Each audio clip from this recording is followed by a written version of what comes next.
भारत पारां सिंधुतास मुआहिदो मुअतल करण, मासूम कश्मीरियुनि ते ज़ुल्म करण, कश्मीर ते नाजाइज़ कब्ज़ो करण ऐं इंडिया जी हठधर्मीअ वारे अमल ख़िलाफ़ ज़िले इंतिज़ामिया थरपारकर पारां गवर्नमेंट बॉयज़ हाई स्कूल मिठी खां कश्मीर चौक मिठी ताईं additional deputy commissioner 2 Tharparkar captain retired Mohammad Farid Hanif जी अॻवाणीअ में वॉक रैली कढी वई।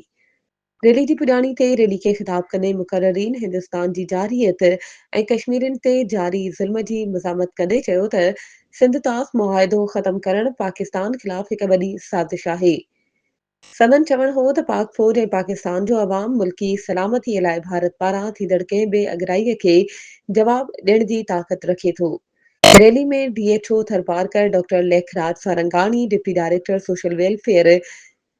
खेनराज सिंह जाडेजा, अर्जुन सोटराहड़, वापारी एसोसिएशन अॻवान असलम चौधरी समेत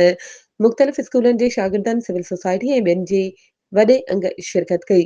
रैली में शिरकत कंदड़ मोदी सरकार ते लानतूं विझी रहिया हुआ ऐं पाकिस्तान ज़िंदाबाद जा नारा हणी रहिया हुआ। वधीक ख़बरुनि ऐं अपडेट्स जे लाइ असांजे चैनल खे सब्सक्राइब कयो ऐं हा, बेल आइकन खे प्रेस करणु न विसारिजो त जीअं असांजी हर नई अचण वारी वीडियो तव्हां ताईं पहुची